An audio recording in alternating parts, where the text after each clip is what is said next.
Hello tout le monde, j'espère que vous allez bien. On se retrouve dans une nouvelle vidéo. Donc je vous prie d'avance de m'excuser, j'ai une tête de fatiguée. Je parle du nez, j'ai chopé un très gros rhume. Comme vous le savez, la semaine dernière, j'ai fait le challenge des 10 km par jour pendant 10 jours. Et c'était quasiment évident que j'allais tomber un petit peu malade. Mais bref, c'est comme ça, c'est un petit peu aussi la saison en ce moment. J'espère que vous allez bien, en tout cas que vous avez passé une bonne semaine. Moi, c'est toujours un plaisir de vous retrouver dans une nouvelle vidéo. Aujourd'hui, on va faire une vidéo qui fera suite à la vidéo que j'avais fait sous la sous-alimentation chez les sportifs. C'est vrai que j'ai été agréablement surprise du nombre de témoignages que j'ai reçus, du nombre de personnes que ça pouvait toucher également, et ça m'a vraiment fait plaisir de pouvoir vous partager mon expérience à ce niveau-là. Et j'ai vraiment aimé pouvoir vous parler du métabolisme dans cette vidéo, vous expliquer un petit peu comment il fonctionne et la relation justement qu'il avait avec les troubles du comportement alimentaire. Donc n'hésitez pas, si jamais, à aller jeter un œil à cette vidéo, je vous mets le lien juste ici. Peut-être que si vous avez envie d'aller l'écouter avant et ensuite revenir sur cette vidéo, je pense que ça peut être pas mal. C'est vrai que c'est des sujets qui sont pas forcément faciles à aborder et je suis contente de pouvoir partager mon expérience avec vous personnelle aujourd'hui. J'aurais aimé, moi personnellement, peut-être trouver des vidéos justement plus axées autour de ça, notamment par rapport au sport. C'est vrai que c'est quand même quelque chose qui reste assez tabou dans le milieu du sport, mais je pense que c'est un sujet qui gagne à être partagé et puis traité. Et du coup, aujourd'hui, on va parler de 5 astuces sous-cotées pour réduire son stress et donc potentiellement justement limiter les crises alimentaires, le fait de manger ses émotions. C'est vrai que, et ça c'est quelque chose que je retrouve très souvent dans mes coachings, bien souvent au lieu de chercher à améliorer son hygiène de vie, son lifestyle, on est plutôt dans l'aspect punitif.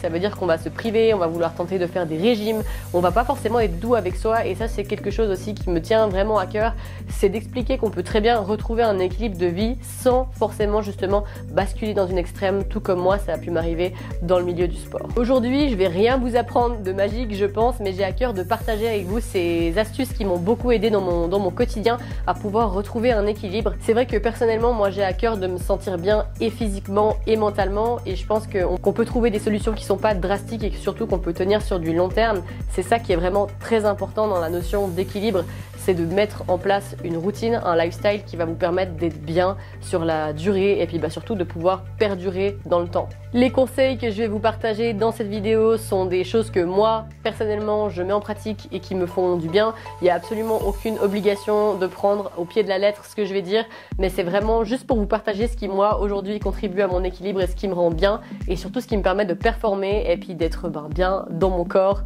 et dans ma tête, si on peut dire ça comme ça. Alors en point numéro 1, je vais vous donner un conseil hyper bateau, mais c'est ranger votre appart. C'est super important d'avoir un lieu de vie qui est accueillant. J'ose imaginer que si chez vous c'est le bordel, ça doit aussi être le chaos dans votre tête. Donc c'est important d'avoir un lieu de vie qui vous représente, qui est votre cocon en fait. Et on va très vite basculer sur votre cuisine. Si vous avez une cuisine en bordel par exemple, ça va pas du tout vous donner envie de cuisiner un bon plat pour vous. Vous n'allez pas avoir envie de rester dans cet endroit et vous risquez de grignoter ce que vous trouvez dans vos placards. Et bien évidemment, ça ne nous pousse pas forcément à consommer des plats équilibrés. Il y a même des personnes qui iront pas chercher ce qu'ils ont dans les placards, mais qui procéderont directement à une commande d'un fast-food. En général, c'est souvent comme ça avec Uber Eats et toutes ces marques. On va commander en fait des plats qui seront beaucoup plus gras que si on avait cuisiné soi-même pour soi à la maison. Et je trouve qu'on en oublie vraiment la notion de se poser pour restaurer son corps, prendre un temps pour soi. Je suis persuadée que le fait de manger, de s'alimenter, c'est quelque chose qu'on fait au quotidien et ça peut être un moment plaisant, un moment justement pas de stress, mais un moment où on prend plaisir et du temps pour soi, sans forcément justement partir dans des extrêmes où on va soit aller dévaliser nos placards ou justement, comme je le disais, manger un repas qui sera plus gras que prévu. Votre lieu de vie a clairement un impact sur votre stress au quotidien. Et par exemple, même si vous passez beaucoup de temps dans votre lieu de travail, n'hésitez pas à mettre des petites fleurs, des décos, des bougies, enfin vraiment essayez de créer un endroit où vous vous sentez bien. C'est super important pour moi. Votre lieu de vie, les lieux où vous passez le plus de temps, c'est primordial pour moi qu'ils soient des lieux où on se sent bien. Même sur le lieu de travail, je pense que c'est tout à fait possible de pouvoir quand même essayer de créer une petite ambiance sympa avec, je sais pas, des photos des gens que vous aimez. Enfin vraiment, on se rend pas compte, mais on passe énormément de temps dans ces lieux-là, et si c'est une source de stress ou un endroit où on se sent mal, ça peut que nous pousser après quand on rentre le soir à avoir envie de se réfugier dans la nourriture ou dans quelque chose qui est plus cool que justement le lieu où on a passé toute la journée. Donc vraiment, essaye d'avoir un lieu de vie où tu travailles qui est accueillant, chaleureux, et puis je pense que ça pourra déjà avoir un très très gros impact sur ton stress au quotidien. En point numéro 2, prendre du temps pour soi. Alors je sais que ça va paraître hyper bateau comme conseil, mais surtout pour les personnes qui sont sportives ou qui travaillent énormément, vous demandez énormément à votre corps au quotidien. Donc c'est super important de lui offrir aussi quelque chose en retour, justement déjà dans le but de diminuer votre stress et surtout d'être bien avec vous-même. N'hésitez pas de temps en temps, si vous le pouvez, à vous offrir un massage ou à demander à votre copain ou votre copine de vous en faire un. C'est gratuit puis c'est cool. En plus, si c'est la personne que vous aimez bien qui vous en fait un, ou même, je sais pas, aller faire une manucure, je sais pas, faire un soin du visage, peu importe la manière dans laquelle vous allez prendre du temps pour vous. Ça peut aussi être en faisant du dessin, en jouant d'un instrument.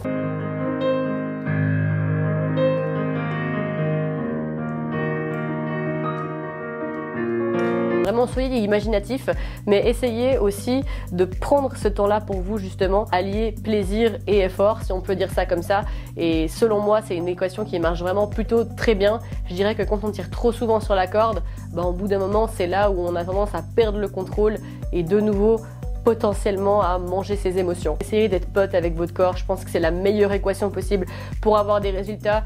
Vous lui en demandez beaucoup, que ce soit sportivement parlant ou au niveau du job. C'est important aussi de se récompenser, vous verrez, ça fait tellement du bien et je trouve qu'on repart de manière beaucoup plus productive après par la suite. Personnellement, j'ai flirté avec cet extrême dans le milieu des compétitions où je passais mon temps à me buter au sport et à me priver nutritionnellement parlant.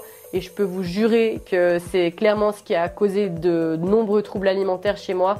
C'est de tout le temps être dans ce contrôle extrême. Je vous promets, vraiment, au bout d'un moment, vous finissez par péter un plomb et ça part en steak. Conseil numéro 3 qui va être pour moi l'un des plus importants, ça va être de prioriser votre sommeil. C'est-à-dire qu'en fait, au lieu de vous coucher toujours trop tard parce que vous êtes en train de scroller sur votre téléphone, pourquoi pas vous coucher 1 heure ou même une demi-heure plus tôt pour pouvoir vous lever 1 heure à une demi-heure plus tôt le matin et pouvoir prendre du temps pour vous. Le nombre de gens qui se barrent au job sans avoir pris la peine de petit déjeuner un truc ou juste de se poser 5 minutes, de vraiment se réveiller. Moi, je vous le dis, le matin, je prends le temps de faire tout ce qui est un petit peu créatif, ma création de contenu pour mes réseaux sociaux, je prends le temps de lire, je prends le temps de prendre une douche, de prendre du temps pour moi en fait, et vous vous rendez pas compte à quel point votre réveil, il est super important. Si vous partez la tête dans le au boulot parce que vous n'avez pas assez dormi, parce que vous êtes réveillé sur le pouce, je crois que ça se dit comme ça, enfin sur le tard, en fait vous n'allez pas forcément conditionner votre journée de manière positive. Vous allez directement partir dans le stress et c'est justement ce qu'on veut essayer de limiter, c'est ce stress en fait bidon qu'on s'inflige au quotidien dès le matin. Je peux vous donner un conseil et moi c'est un conseil qui m'a vraiment beaucoup aidé, c'est d'aller me coucher plus tôt le soir. De toute façon je me suis vraiment rendu compte que le soir à part scroller sur mon téléphone, je faisais pas grand chose, de vraiment essayer de dormir plus, de me réveiller un peu plus tôt et justement de pouvoir bénéficier de ce fameux temps pour moi où je peux lire, prendre le temps de répondre à mes messages si j'en ai, de petit déjeuner, de prendre une douche. Ça aussi, ça fait partie de prendre du temps pour soi. En point numéro 4, les amis, la marche. Waouh, je crois que c'est encore mieux que le fait de bien dormir, mais je vous promets les gars, on n'est pas fait pour rester statique toute la journée. On dort couché, bon encore heureux vous allez me dire, mais on travaille assis, on est assis dans les transports en commun, on est assis sur le canapé pour regarder une série. En fait on est tout le temps assis et on n'est pas fait pour ça. On va en revenir à ces 10 000 pas par jour, alors c'est une valeur comme une autre, mais c'est juste pour vous montrer à quel point c'est hyper important de se dépenser. Quand je vais courir 10 km et on va estimer que je fais des plus grands pas que la moyenne, j'arrive à peine à 10 000 pas. Donc je sais pas si vous vous rendez compte ce que ça représente.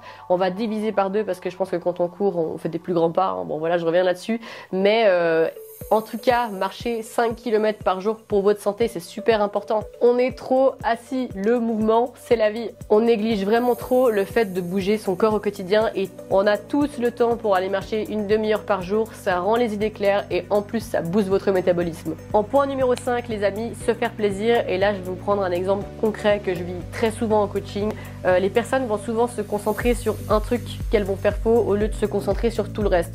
Je m'explique. Par exemple, admettons, j'ai un client qui va me dire « Oh, j'ai mangé un croissant, j'ai craqué. » Mais les gars, c'est pas grave de manger un croissant, c'est plus comment vous allez vous alimenter sur du long terme qui va être important. Je dis toujours, on mange à peu près une centaine de repas par mois. C'est pas parce que vous mangez 4 repas au restaurant sur la centaine de repas que vous allez avoir que ça va changer quelque chose à votre résultat.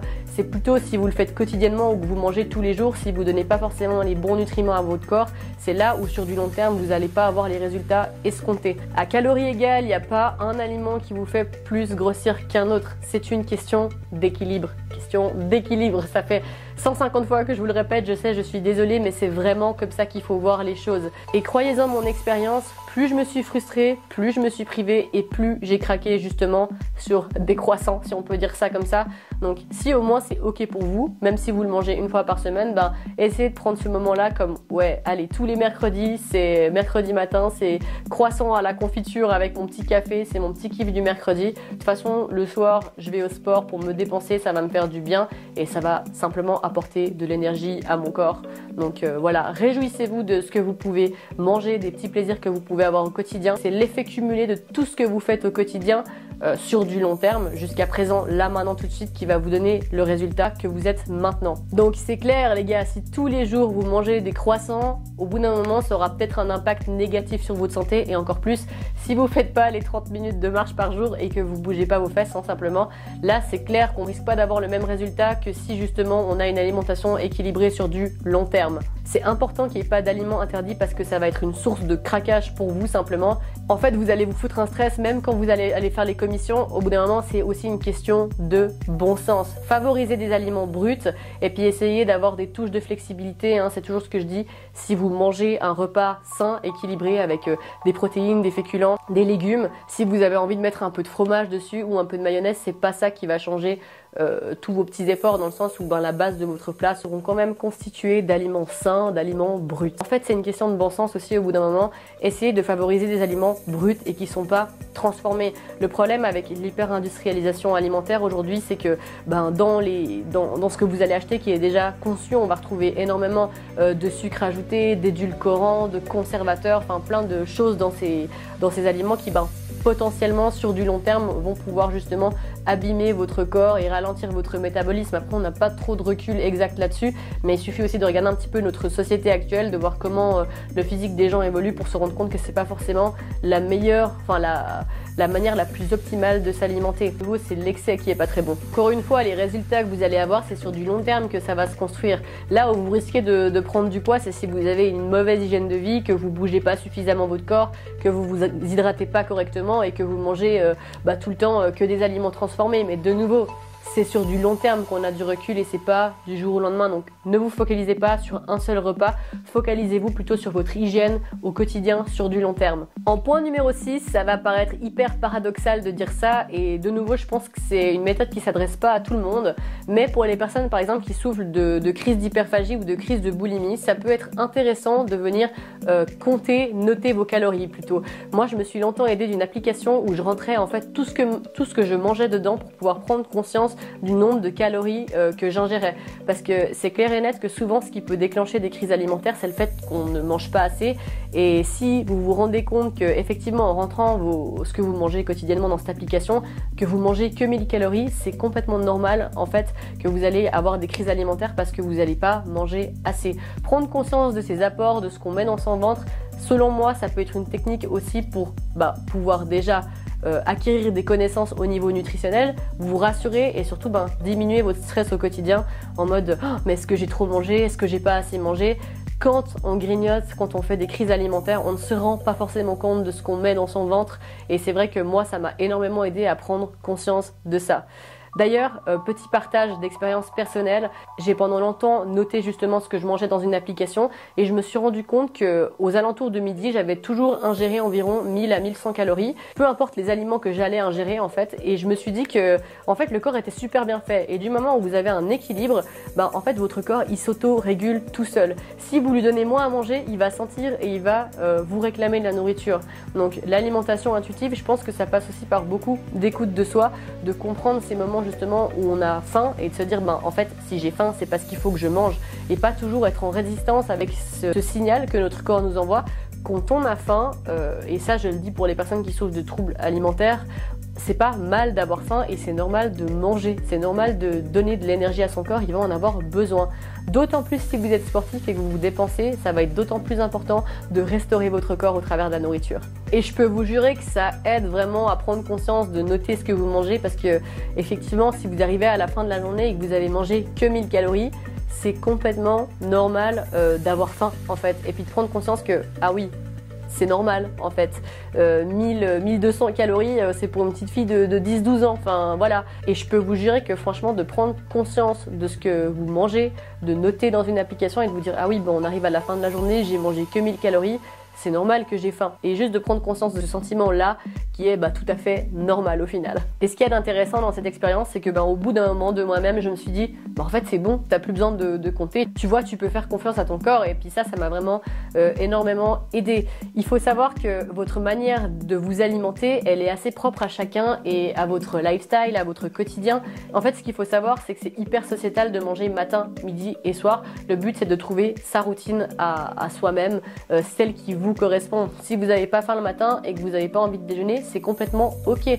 Mais assurez-vous par contre d'avoir un repas peut-être du midi qui est un peu plus conséquent ou avec suffisamment d'apport. Du moins, des repas qui vous permettent de ne pas avoir envie de grignoter, de prendre des repas qui sont conscients. Donc si vous êtes quelqu'un comme moi qui avait besoin de manger régulièrement, moi je fonctionne beaucoup avec des collations et je prends vraiment le temps, quand je mange une collation, de me poser, de me dire c'est un bon moment que je passe avec moi-même, là je reprends de l'énergie, c'est un moment où je souffle 15 minutes et puis après je repars.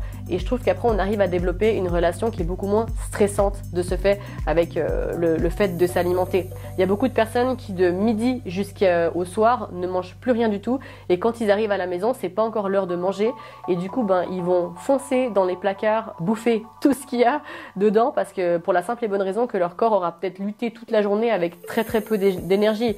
Vous imaginez si vous n'avez pas déjeuné, que vous avez mangé un petit repas de 500-600 calories à midi et puis que jusqu'au soir vous avez rien mangé, en fonction de votre métabolisme, de votre morphologie, de si vous êtes actif, si vous faites du sport ou pas, si vous arrivez le soir avec que 500 calories dans le ventre, c'est complètement normal que vous aurez envie de défoncer le placard. Donc voilà, essayez de prévoir une petite collation l'après-midi. Il y a toujours des manières de s'alimenter. Si vous n'avez pas le temps spécialement de manger, vous pouvez très bien faire un smoothie. Enfin, il y a vraiment énormément d'alternatives. J'ai d'ailleurs sorti un e-book de collation rapide sur mon site internet. Je vous mettrai le lien en barre d'infos. Si ça vous intéresse, n'hésitez pas à aller jeter un œil. Mais il y a toujours moyen de pouvoir prendre un petit encas pour justement ne pas craquer et défoncer son placard le soir. Donc voilà les amis, maintenant que je vous ai donné mes miraculeux conseils que probablement vous ne connaissiez pas, non je blague à part parce que c'est vraiment des choses qui sont basiques mais des fois ça fait du bien de le répéter puis de voir que en les mettant en application, on a aussi les résultats qu'on souhaite.